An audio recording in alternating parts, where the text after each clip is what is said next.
আসসালামু আলাইকুম ভিউয়ার্স, ঘরোয়া রান্নাঘর থেকে আপনাদের সামনে আবারও হাজির হয়ে গেছি একটি ভিন্ন স্বাদের নতুন রেসিপি নিয়ে। আর তা হচ্ছে বরই'র টক মিষ্টি ঝাল আচার। এটি খেতে অসম্ভব সুন্দর এবং স্বাদের একটি আচার। যারা আচার খেতে খুব পছন্দ করেন তাদের জন্য একটি লোভনীয় আচার এটি। আপনারা কিভাবে এটি রান্না করবেন চলুন আপনাদেরকে সেটি একে একে দেখিয়ে দিই।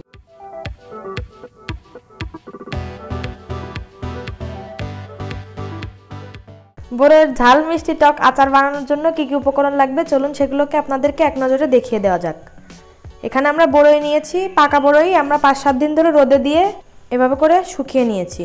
চিনি, লবণ, রসুন কুচি, মরিচ এবং 5 ফোড়নের গুঁড়া, সরিষার তেল। তো চলুন এই মজাদার রসালো বরই'র টক মিষ্টি আচার কিভাবে বানাবেন তা আপনাদেরকে একে একে দেখিয়ে দিই। কড়াই গরম হয়ে আসলে আমরা ফার্স্টে তেল দিয়ে দিব। কড়াই গরম হয়ে গিয়েছে, এখন আমরা পরিমাণ মতো তেল দিয়ে দিচ্ছি। তেলের পরিমাণটা একটু বেশি দিবেন, তাহলে আচারটা বেশি ভালো লাগবে। তেলটা গরম হয়ে আসলে আমরা বাকি উপকরণগুলো একে একে দিয়ে দিব। তেল গরম হয়ে গিয়েছে, এখন আমরা রসুন কুচিগুলো দিয়ে দিচ্ছি। রসুন কুচিগুলো একটু লাল লাল হয়ে আসলে আমরা বরই দিয়ে দিব।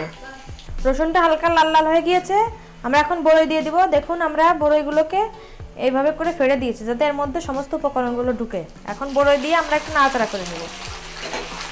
আমরা 1 মিনিট মতো নেড়ে নিয়েছি, এখন পরিমাণ মতো চিনি দিয়ে দিচ্ছি। যারা মিষ্টি বেশি খান তারা চিনির পরিমাণটা একটু বেশি দিতে পারেন, আমরা আমাদের পরিমাণ অনুসারে দিয়েছি। অনেকে আবার এর পরিবর্তে গুড় ইউজ করে, কিন্তু গুড়ের থেকে চিনিতেই স্বাদটা বেশি ভালো লাগে এবং গুড়ের পরিবর্তে চিনি ব্যবহার করলে আচারটা বেশি দিন ভালো থাকে। আমরা 1 মিনিট মতো আবার নাড়াচাড়া করে এখন একটু পরিমাণ মতো লবণ দিয়ে দিচ্ছি। আমরা 5 মিনিট পর চলে এসেছি, চিনি পুরোপুরি গলে গিয়েছে। দেখুন বরইগুলো আমরা এরকম করে ভেঙে ভেঙে নিয়েছি। এখন আমরা 5 ফোড়নের আর মরিচের গুঁড়াটা দিয়ে দিচ্ছি। এগুলো দিয়ে আমরা কিছুক্ষণ নাড়াচাড়া করব।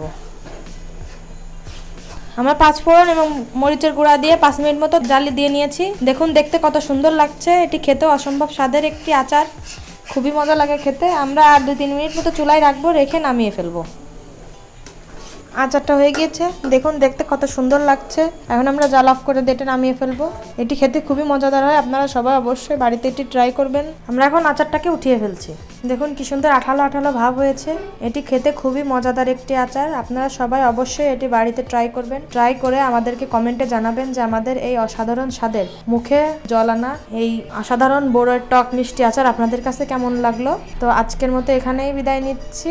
আল্লাহ হাফেজ। এবং আমাদের চ্যানেলটিতে কমেন্ট, শেয়ার, লাইক, সাবস্ক্রাইব এবং বেল বাটনটি ক্লিক করতে ভুলবেন না।